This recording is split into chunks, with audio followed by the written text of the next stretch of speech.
This is Show versus Business, where pop culture meets pop money. With your hosts, the real Theo Harvey and Mr. Benja, come with all the great information. So, Mr. Benja, what are we going to cover today?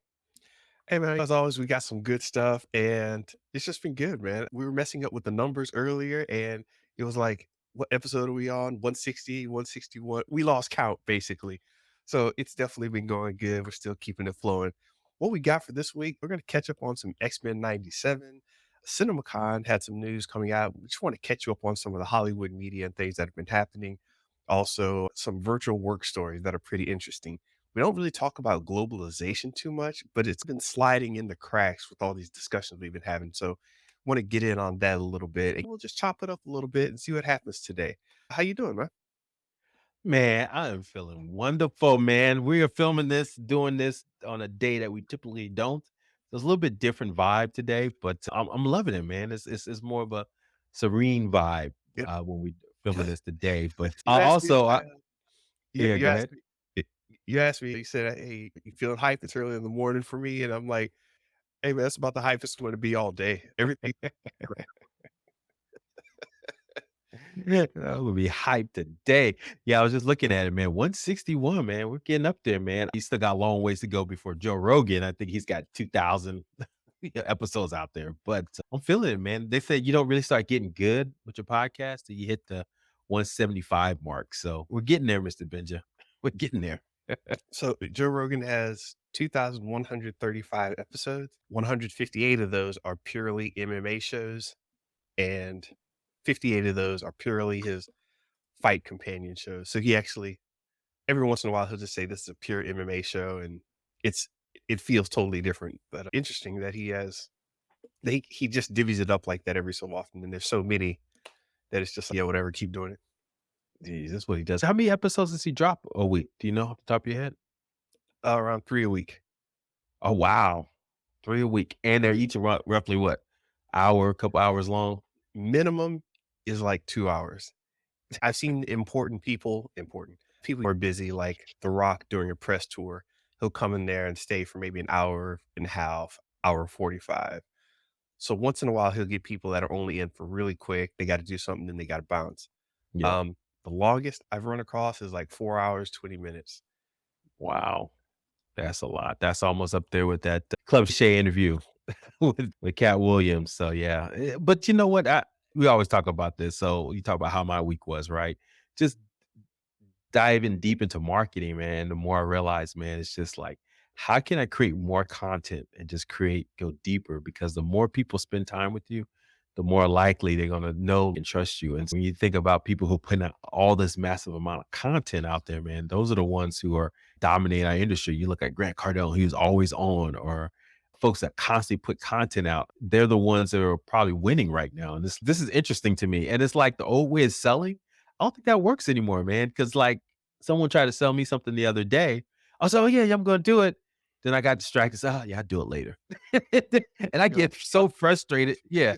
I get so frustrated when people do that to me. And then I start, huh, I do that to other people too. It's not like you don't want the offer. It's more like something else grabbed your attention. You say, okay, I know what this is. It's a known quantity.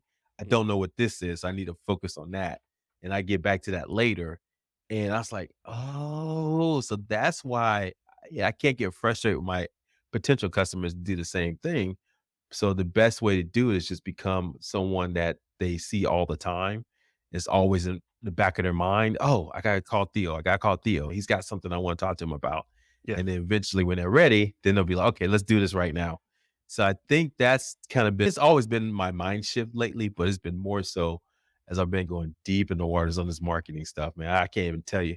We could get dorky later, but yeah, No, just how deep I'm getting is crazy. no, it's great, man. I love it. I'm there with you. Jumping back between some of the classics to we talked about Ziggler and all that, jumping back between some of the classics and then some of the newer age people, what they're learning from today and what they're bridging and how people are doing it.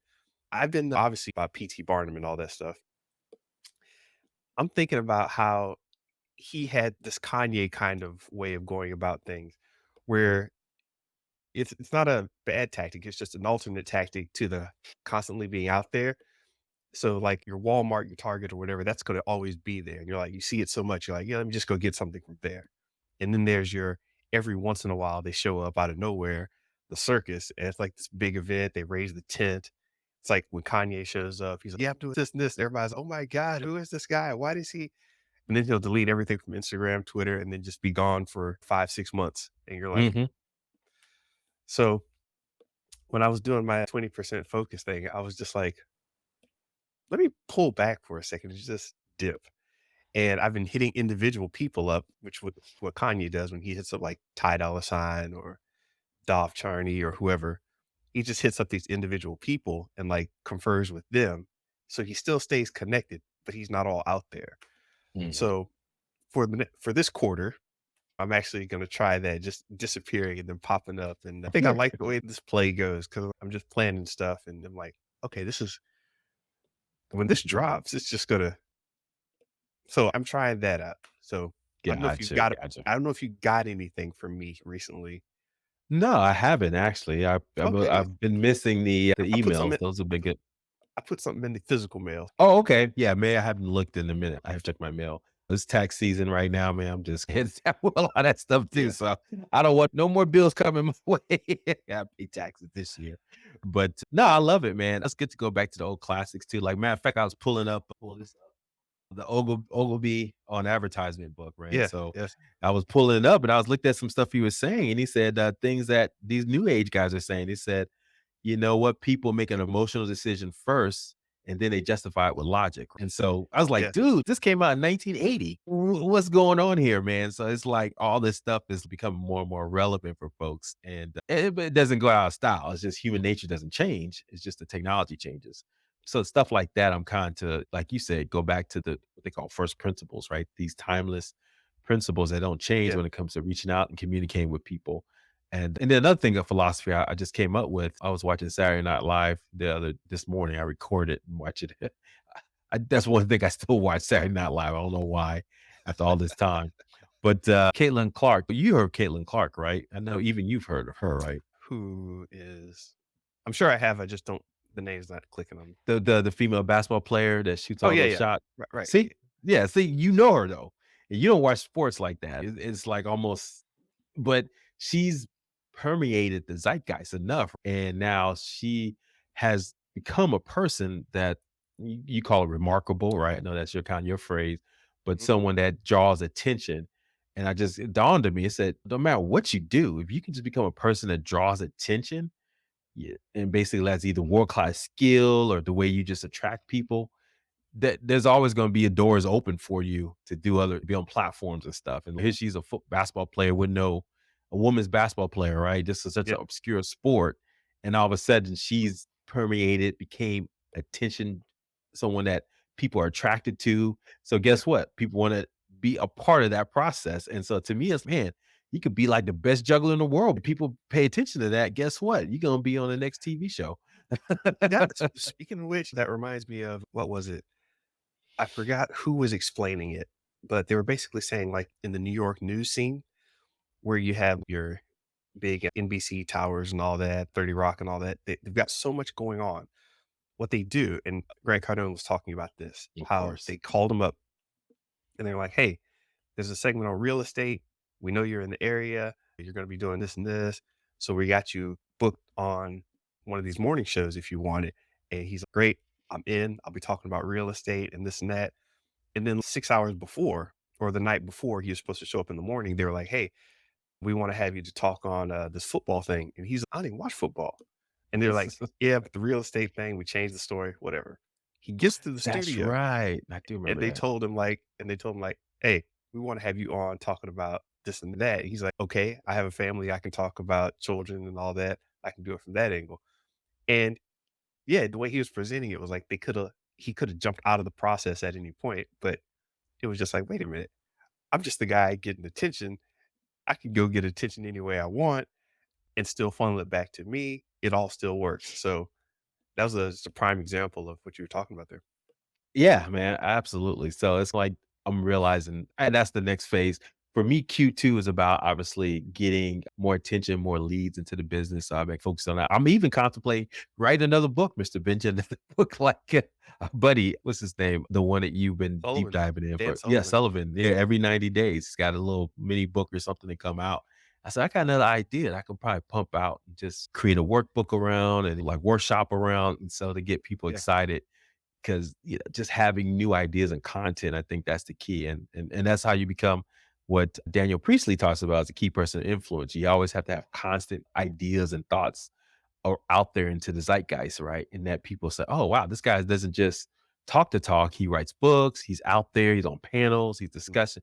Now, all of a sudden, you become that person that attracts attention, and you don't have to seek it as much because people are following you. And so that's like my this cute goal. Personal goal is to become more that key person influence, right? Just putting more thoughtful content out there, whether it's books, videos, things like that, and also driving more leads into my business. So yeah, Q2 is here.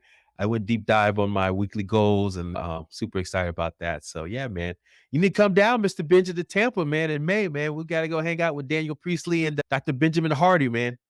yeah, I took the girl's name down, Nika Maples too, don't forget. Nika Mickles, yep, Maples. Don't know her as well, but I might go check out some of her videos if you think she's worth the listen. But So yeah. I'm just on the writing thing right now. She was talking about writing, so that's all. Oh, really? Okay, I might check her out then. So I need She to might be pure get my garbage, I writing don't on. know. But anyway, so that's what's been going on with me, Mr. Benjo. What about you, man? How's anything else going on this week for you? No, man, just as I said, heads down that 20% action. Just I found out that like we were talking about Dan Sullivan, I went and found some more of his books. There's some out of print stuff that I went to eBay and like some random bookstores online, had to find a few of his books. So like all these concepts, man, a lot of them he just put into little books and just let go. But yeah, I got some out of print books of his, some more of his PDFs that he put out there for free that he doesn't put out for free anymore. So they're just floating around the internet. Yeah, so that's what I've been doing, man. Just deep diving on that and the whole getting the books out thing. I think that's powerful in different ways, not just in the ways we've talked. I think I'm seeing something else that I could do with it. So for the moment, I'm going dark on that. Gotcha.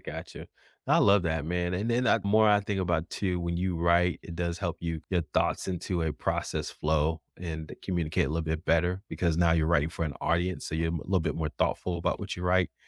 And then also it helps you flesh out your ideas a little bit more. And so when you do talk about the stuff from your book, you've got a complete thought and communication style. I'm a more of an off the cuff kind of guy sometimes.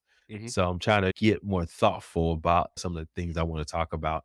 And then also, I think if you really play this out, Mr. Benja, you can really create your brand because you can sprinkle the same themes over and over in your book. And so it becomes like, oh man, Mr. Benja, he's talking about this, but it's of a piece, right? Like he's Yeah. talking about this version of it. It's the people, the blind folks who touch an elephant, right? One touches his trunk, oh, it's a snake. One touches his leg, The it's as tree a is trunk, a tree trunk. So that's what you become. Everybody sees different parts of you, but then it's all an elephant, right? Of a piece. And so I'm thinking about like, what's my long term vision, my philosophy of life that I could, pepper through all my books. But then now they'd be like, oh, I understand.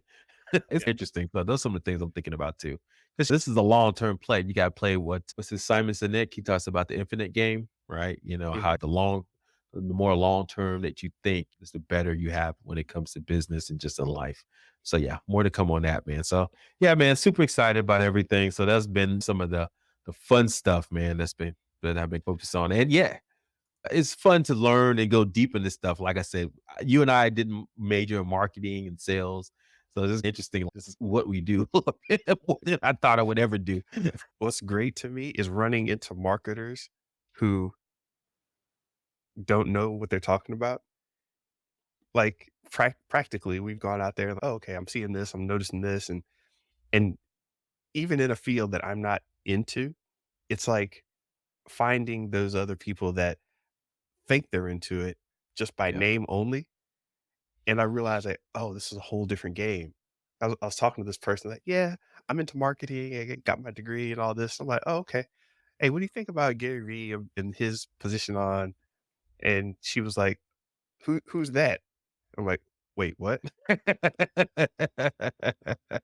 And then we're talking, and so, "What do you think about?" "Well, in my class, I learned that you're supposed to put something out and this and that." "Yeah, what about Zoom?" And she's, "Oh, well, you can still do a presentation in PowerPoint through Zoom and this and" I'm like, "Oh my gosh." I just saw whatever corporate class structure she was in that Yeah. it was just it's just fascinating seeing it from the outside and people who are what was our old term? Bustas? What's the technical term, the scientific term? Yeah, man. We both came from corporate America, and we know that corporate America doesn't give you the full scope of everything because probably because you're just not responsible for everything. You just have one piece of the puzzle. So Yeah, you never fully understand everything. You're not building the whole pipe. You got a section of the pipe. So when you are an entrepreneur, you have to understand the whole pipe construction, right? You may not have to yeah. do every part super well, but you understand it. And so that's the powerful thing. So for instance, I saw this documentary on Freaknik that just came out on Hulu. I don't know Mhm, if you saw that or watched that. Um, so yeah, if you don't know, Freaknik was a big party in Atlanta during it was called originally was it Black College Spring Break or weekend or whatever. And it was this big thing that became more and more something a little bit more freakier that people wanted. And women unfortunately got accosted and stuff like that. But it was like a big thing in Atlanta at the time. And so they went to the history of that and all that. And I was listening to it and I was like, they talked about Outkast, right? So, when Freaknik had first started to get prominence in '93, because you remember we came in fame around '94, that's when Freaknik, they actually the street team went out there and got samples and gave it out to all the kids, and the kids would just listen to little bits and pieces of the song, and mhm. everybody's bumping it because in Freaknik, you couldn't really drive anywhere, everything was so crowded. Everybody just sat in their cars all day, so everybody was bumping Outkast in their cars, and unique thing was that these were kids from not just Atlanta, but from all over the country, Black kids from all the country, so when they heard Yeah, that enjoyed it, liked it. They took it back to Connecticut or to California, and then they exposed everyone else. "Oh, you didn't hear about this Outcast," and so that's when Outkast really became known, and really Southern hip hop really became big because of Freaknik. So I thought about that. I said, "Man, that's marketing 101." They gave them a sample, they gave them something free, so people saw it, listened to it. They found their pool of art. They knew exactly who their market was, which is a bunch of college students, and they were conjugated in one place. There's a pool of people that they could conjugate and get out to pretty quickly. And then those people became viral marketers for them in different pockets across the country. And so now you wonder why Outkast was known because it just made sense from a marketing standpoint. And so when you start seeing it in all the different things you did back in the days, oh, that's how all that worked. So you're like, okay, yeah, now I'm seeing how this works. So yeah, to your point, man, the practicality of running this stuff versus the theory is always way better. yeah, man. 2 minutes into figuring out how to do a presentation, you're like, "Wait a minute, how do I set up the software? Crap." And then you gotta go fix it, and, "Okay, I got the software and this and that. Oh, wait, I don't have people on my email list. How do I get" God dog it. And there's this whole back and forth you gotta keep doing to make sure the whole pipe is working. And, Would you say I get to? Would you say so I can? Then you say that sick or something like you yeah, call the it? sick chain, so I can, Yeah, yeah. do this, so I can do this, so I can do this. And then once you've got all those pieces laid out, it makes every piece more acceptable to me. I can embrace each piece more because I know, "Oh, I'm doing this so I can do that." And it doesn't feel like, "Why am I here? This sucks. I hate this." I just recently I built out the process. Mhm. Then I was like, this ain't working like it should. So I actually went to the guy who I learned the process from and said, look, how much you charge an hour? Let me just get an hour of your time so you can help me get through this real quick. Yeah, And exactly. boom, we sat down for an hour. He said, do this. I said, yep, here it is. He said, check up with me again. So I'm like, that's exactly you right. You just want to get you got you do the process as much as you can.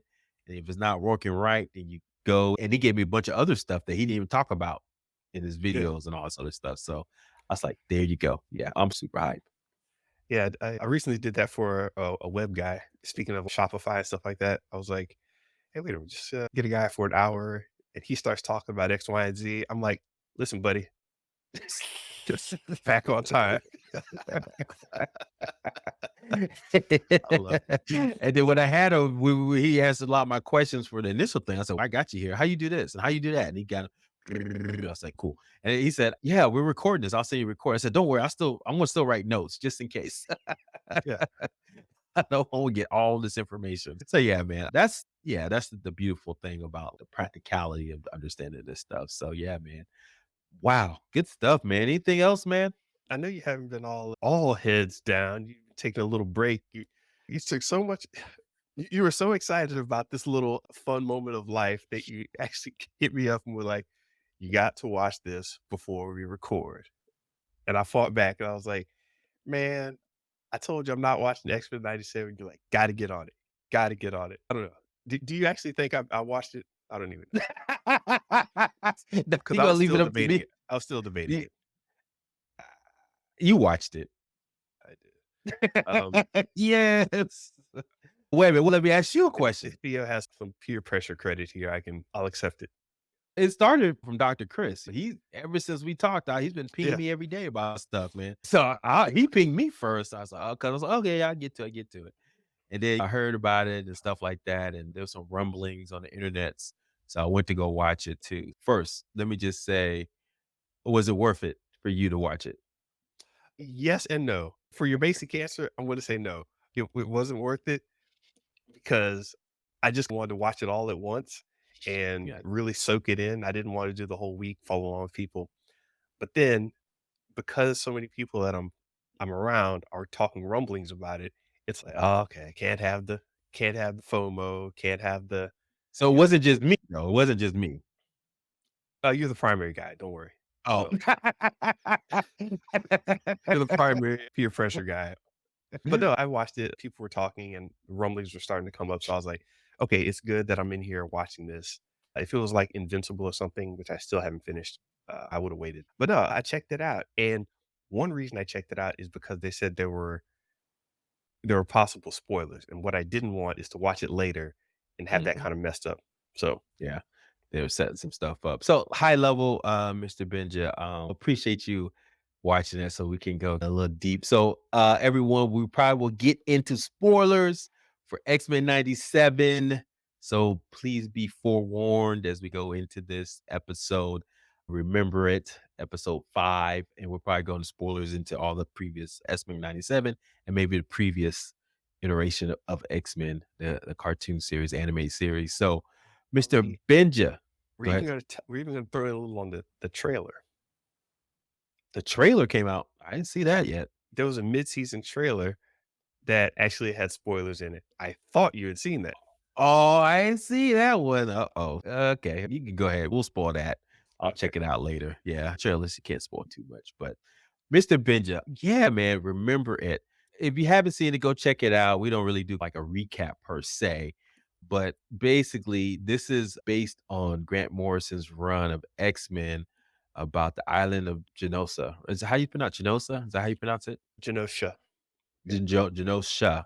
This is yeah, Genosha. So this it got me confused because there's another island now with the X-Men's called Caracoa. But Something like this is the original one, Genosha, that we all loved and grew. Greg Morrison, great comic book writer, but he's put some freaky ideas in every comic book he's ever written, even Superman. But anyway, he came up with his run. It was after the legendary Chris Claremont run and all the great things that Claremont did. So he came in, changed things up, and he created this whole island, 16 million mutants living, peacefully without human beings trying to mess with them. And this is based on that somewhat. And so they bring back all the characters that they built up over this time with Magneto. So first they had the love triangle, right, between Magneto, Rogue, and Gambit. And I think we saw that coming. Okay, this is the one they're probably gonna come to a head. And did it come to a head? Oh boy. So Mr. Benja, that was the crux of them going to Genosha and then being a part of that environment and then getting resolution on where this love triangle will end up, and that's the premise of where we start this whole episode. So when you went in, Mr. Benja, did you get a sense that this is going to be? I didn't know anything about going into that. It was going to be something deep. But did you go in thinking that this is going to be a great episode or something unique and different about this one? what clued me in was the I won't call it a full on filler episode, but what clued me in was the Jubilee episode with the Motindo and Mojo showing up in the episode before. Because I'm used to the serial format now, which is interesting seeing old X Men in like the new serial streaming format. I was like, Hmm. oh. look, they went and put in the in-between episodes so you can just pause for a second on the main story. And if you've been watching Daredevil, any of the Marvel shows or whatever, they just always stick in an episode that's not really part of the continuous story. But anyway, this one was Jubilee, and I was like, "Oh, okay, so we're just gonna pause for a moment, have Jubilee hang out, do whatever she does, and get her little love story." And then suddenly when we come back, I'm not exactly sure why they do that the way they do, but when they come back, it's gonna be a little bit of a banger. So Gotcha. right when I was ready to get back into the show, I'm like, "All right, here we go, back to the action." I felt something was in, and yeah, with the cameos, some of the animation on some parts, it was just it was dense, that's what I'll say. There was a Yeah. lot in there, and they whipped through it quickly. I actually had to jump back and rewind it 1 or 2 times because I was like, "Oh, wait, maybe I should go back and watch the episode of," you know. Mhm, mhm. Yeah, it was only 30 something, minutes, but felt a lot longer, that episode. I can remember watching it, I was like, "Oh, shoot, we still got another 15 minutes?" I was like, "Whoa, this is a lot of information." But yeah, we'll go back to the Jubilee episode. That was 15 minutes. And I was talking to Dr. Chris about that. He said, "Oh, so aren't you super excited about Jubilee?" I said, "No, she only got 15-minute episode, man. She's still not a great character." And Yeah, then I even went ham. I even went harder. I said, "Look at Dazzler. She showed up in it's like this next episode, one of the cameos. She's a version of Jubilee. What's the difference? yeah. Jubilee's from the 80s, Dazzler's from the 90s. There you go." I had him cracking up, but I Uh, digress. I just Jubilee's not a great character to me. yeah, basically. And they know it too. They put 15 minutes. They gave her 15 minutes. You got 15 minutes. Show what you can do. Yeah, wait, what episode was the kiss in when Jean kissed Wolverine? What episode was that in? It I was forgot. this one. It was That's what this yeah, one. They that had remember it. There's that happened on this one. I didn't even get into that love triangle. The main triangle was obviously Magneto. I mean, so many Magneto, Rogue, and Gambit. But yeah, they also doing the traditional one that we all know and love, yeah, Jean Grey and Wolverine. But yeah, but what got me for this one, like you said, the cameos, and the first cameo they popped up was Nightcrawler. And that's a character that works. I've been workshopping this for a while. We talked about it with Dr. Chris. Great character to me is, man, the blessing and the curse, right? And everything that they do. He's devout, very devout, religious person, believes in God, but guess what? He looks like the devil. yeah, Perfect. So that's what makes a great character. And then he's always so soulful. And he was talking to him, and I was like, okay, this is some good writing. And so that's what kind of cued me in to this could be something bigger. Because at first I thought, oh, this is gonna go to Genosha, hang out, have a good time. And then they did that scene, and then they had the whole scene where Magneto was waxing poetic about how he met Charles Xavier, and they zoomed in on the liquor glass while he was talking. I was just like, "What is this? Is this an art house?" yeah. They got me because I actually thought it was gonna be the Magneto turn where he's like, "Alright, now I got y'all together. We all bad guys." And it didn't play out that way. It may still, but it didn't play out exactly that way, and I was like, Yeah, because they had the whole Hellfire Club, which we know are always up to some shenanigans, right? We had the White Queen. We had what's his Sebastian Shaw. Sebastian? Yeah, them jokers. Yeah, he thought he's gonna get Magneto was gonna get pulled back into his old, but I like how he talked about that. But that was good. And then the Rogue and Gambit scene, I thought that was very powerful. It was subtle. It was soap opera-ish. Oh, you can't touch me, you can't feel me. Love is bigger than skin touch.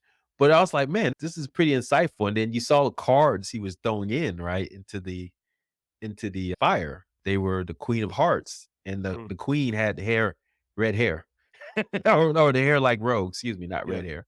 So it was like just subtle touches. They were like trying to build up this relationship as something great, and we understood where Rogue stood, we understood what Remy stood, and we understood Magneto, what he wanted. And so I thought that was like great stakes, man. Everything was set. So I'm thinking this is all it's gonna be, just a nice little soap opera. But then you got the Sentinels, gotta show up, Mr. Benja. Yeah, and if you read the Grant Morrison run, it basically was what? Very similar. The little insect-looking sentinel with the little praying yeah. mantis hands. They called him the Kaiju Sentinel online. Yeah. That sound I gotta give it to him. The sound quality on that guy was excellent. Just it. the way the laser blast and the gears turning, for some reason, it just really made it feel that much more powerful. Shit, I had to watch that again, man. Then when Rose showed up, remembered the eyes flat red in the darkness. And so Yep. she's like, "What's that?" Yeah, man. So it's just they set everything up to just be something more very memorable, excuse me, and so that they could be super excited about it. But one of the things that we want to take back seat a little bit, the whole Madeline Pryor, Scott Summers affair in the mine, that was interesting. What are you guys doing? Big Flo Ned. What are you guys doing in this bedroom? And then, of course, Wolverine finally getting the kiss from Jean Grey. Yeah, though, being a little the dirty Mac of all dirty Macs. So, to be clear, a lot of people, when we talked about they didn't like Wolverine and they're more kinda team Cyclops in this new era, Mhm. but now they were like, "Yeah, he's always creeping on Jean. She never really reflected any emotion towards him." That's out of the window now because Jean was like, "Hey, let's let me Let's get a little get it. let me get a little taste."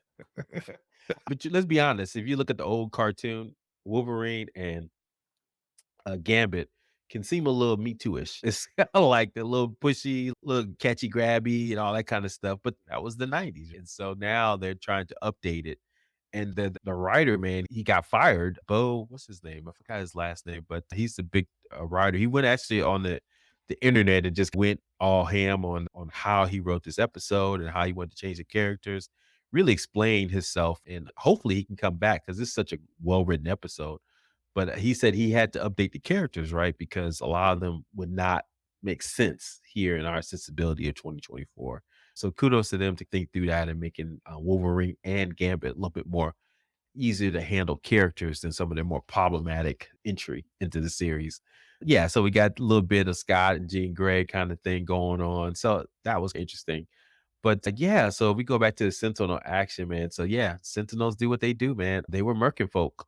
Did you see I mean, how'd you feel about that whole episode, that scene where they're just trying to fight the Sentinels and everybody's doing their best they can, but they're losing? We're seeing losses, like people actually dying. Did that kind of take you, the stakes kind of start to rise up a little bit for you when you saw that happening? But again, this is a comic book cartoon, so we know what happens in comic book TV shows and movies when people die. But what are your thoughts on that and how that turned out? Are we talking about the death or just Well, let's any talk of about just yeah, how it was just escalating. We saw Callisto was it Calypso? She was dead. Callisto? Callisto, yeah, and saw other folks starting to not make it. The Sentinels just going to town. Now, in the comic book, it pretty much the Sentinel just killed everybody on the island. I think it went from Yeah, what 11 million because I recently just reread it. 11 million X-Men and then went down to yeah, zero yeah. in no time. Yeah, man. Yeah, I thought it's okay. They're escalating this, and we're seeing Magneto battle. We've seen Rogue. We've seen Remy. That's okay. What are they gonna do here? And man, they we saw Magneto, right, go back into his bag of tricks, man, getting that whip, taking that train, making it a whip, and then starting this, get in line. You shall not pass. Can't off the grave. That whole scene was like a reverse Holocaust kinda thing. Yeah. Like, he flipped in with the train and being forced into something. It wasn't, like, super pushed on, but there are a lot of people that caught that online. They were like, "Oh, yeah, this a whole the trains and fighting back against the oppression." So I thought that scene played out great. And yeah, and he was flashback to the Holocaust, right? Part of his flashback memories was part of that time. And we definitely know why Magneto is very super serious about everything. Even the Jubilee episode, remember, he was a little, she said, didn't your parents ever want, buy you something for your birthday? He said, my parents were dead by the time through the Holocaust. Everybody just Yeah. went, oh. Forget I asked. Yeah, man. So that was memorable. And then, of course, Gambit and Rogue doing their thing. And Gambit, man, he when he charged up that bike, I said, okay, he's progressing beyond just cards, and he started to use some other elements. So I thought that was interesting. And then we saw Magneto trying to protect the Morlocks, and you got Leech sitting there. Someone make a good point. So would Magneto still have his powers even if Leech is there? Because isn't Leech power to take away your powers? Was Um, Magneto there were versions of the comic where his mere presence would dampen mutants' abilities, but I mhm. think at some point in some stories, he gained the ability to control when he dampens others' powers. Yeah. So I think it's a thing where if he consciously thinks about it, his power is suppressed. So Yeah. I think that's what they're doing now. He has to So consciously or gotcha. unconsciously let go. And he's looking up at what's it, Magneto with those big eyes of his, just hey, he says, it's gonna be okay. And then Magneto says in German, he says, we're okay. What did he say? We're gonna be safe now, or something sad. And then I guess the force field collapsed, and the impression is that they didn't make it. And I said, okay, this is getting deep. I said, okay, what they doing here? What's going on here? So I started getting I started feeling a little something. And then they had the big thing where Remy was on the attack, and then Sentinel got him right in the side, man. And I thought, poor Remy, he's going out. Remy went out like a G, man. He charged up the Sentinel of all his might and gave him that last little bit of remember it. My name's Gambit, remember it. Yep. And blew that sucker up. I always thought they could easily turn Gambit. They have certain characters that they could easily turn into like Omega level Mhm. mutants or whatever. I always Well, thought did you think that when he said Omega threat, of course they said when Sentinel saw that Omega threat, they saw Magneto. Mhm. But I thought for a second they're gonna say Gambit. Did you think that when they said that? I was wondering. Yeah.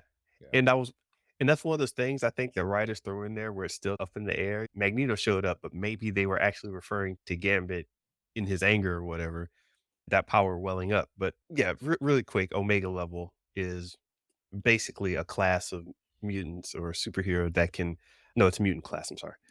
It's a classification that they can basically do serious damage to the earth, and that's why they're so seriously dangerous.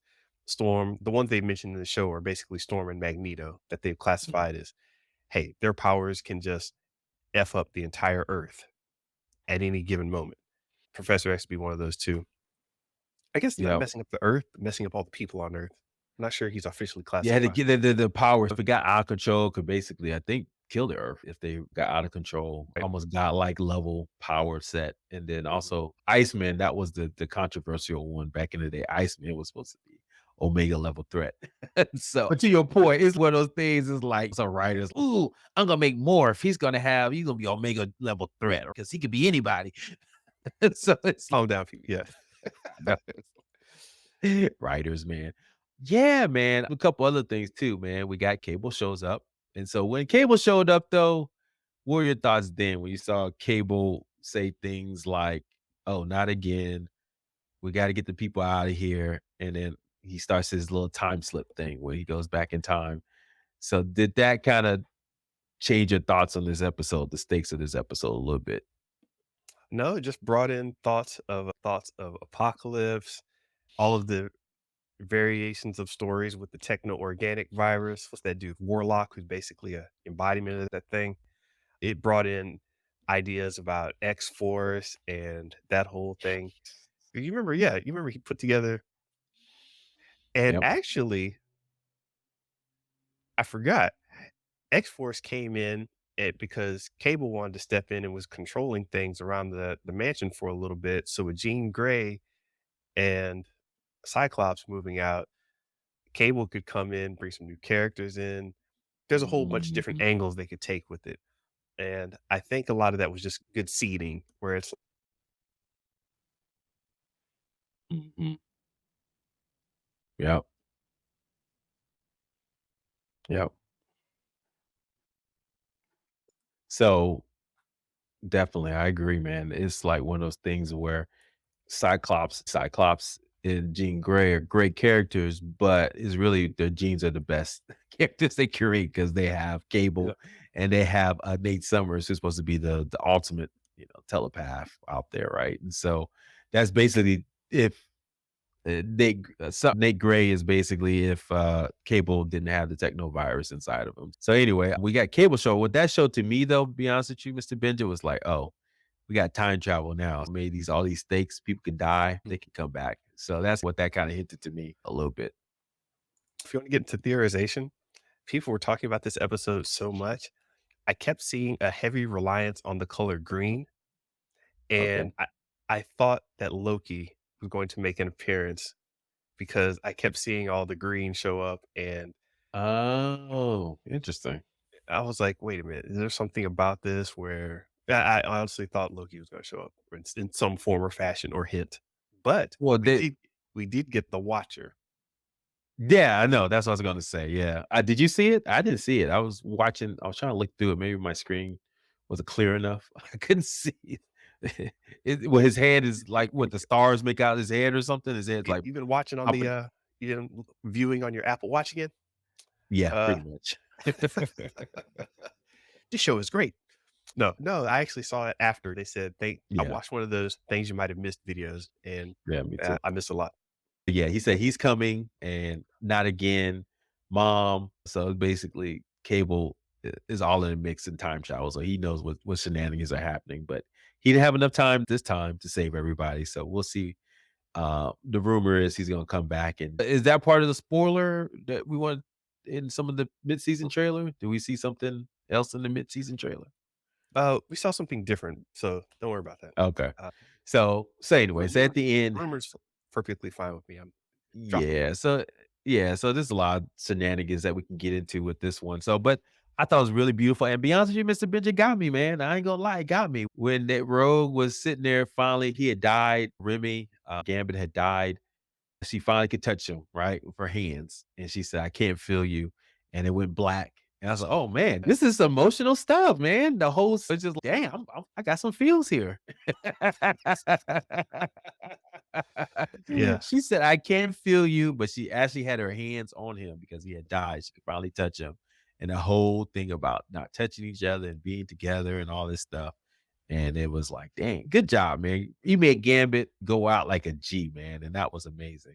So yeah, I thought it was an amazing episode. When I saw it, I just like, wow, that was way better than I expected. And bodes well, man, for the X-Men in the MCU, man. It's got people talking again, right? About the Yeah, MCU.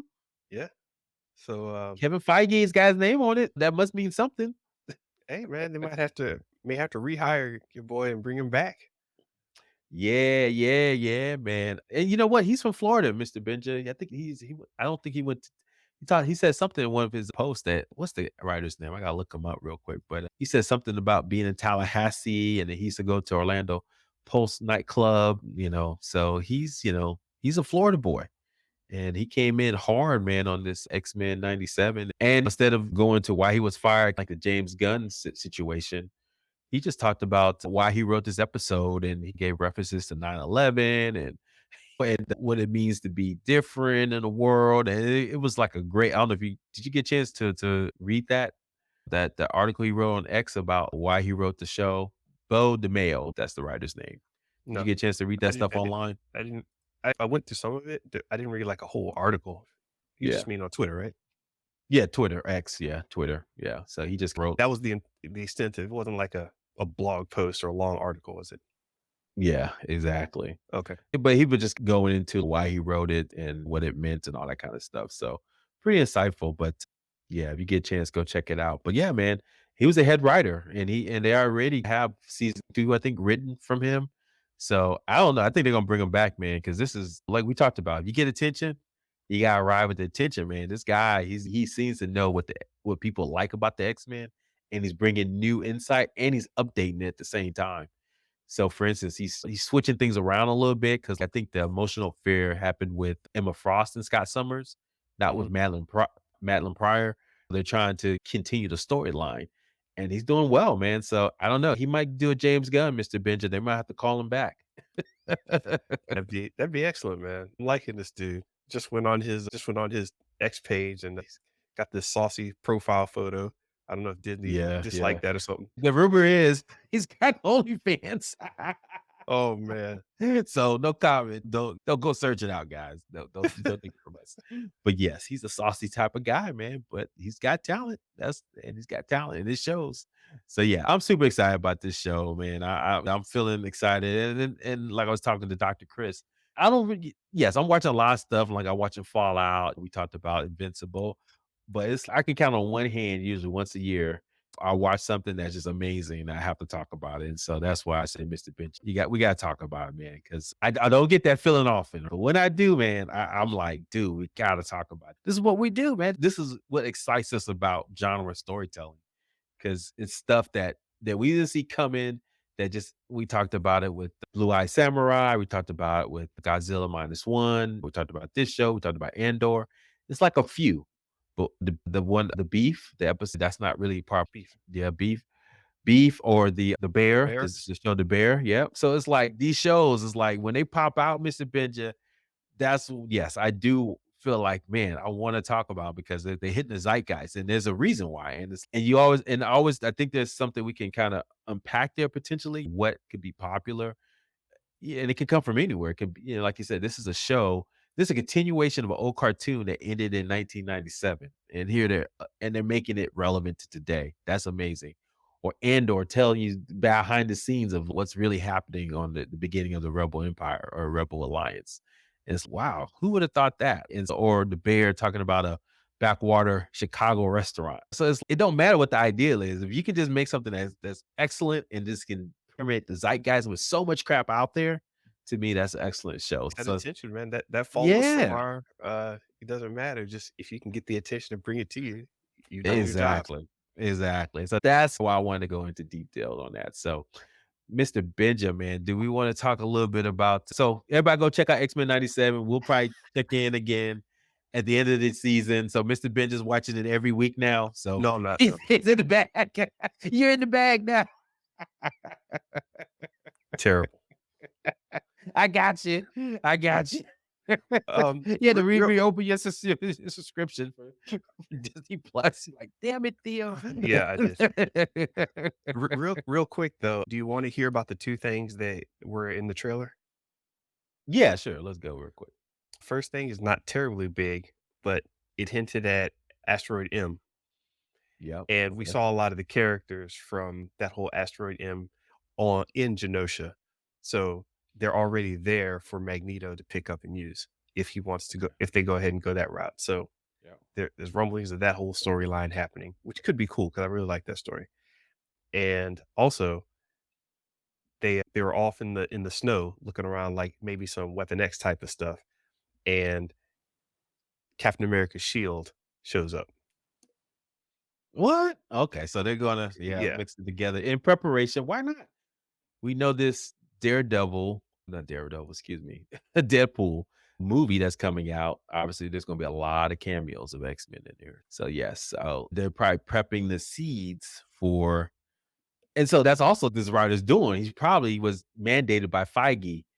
Put these seeds in here sprinkle because some we seeds. prepared it. Yeah, we're gonna prepare you. We're gonna prepare everyone for yep. We're gonna prepare everyone for Deadpool. So yeah, super excited about that. I love it.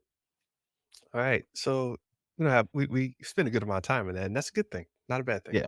But CinemaCon happened, and there's just some general information that we're gonna fly through really quick. So what'd you get out of CinemaCon, this news? I didn't look anything into it, I just have some highlights.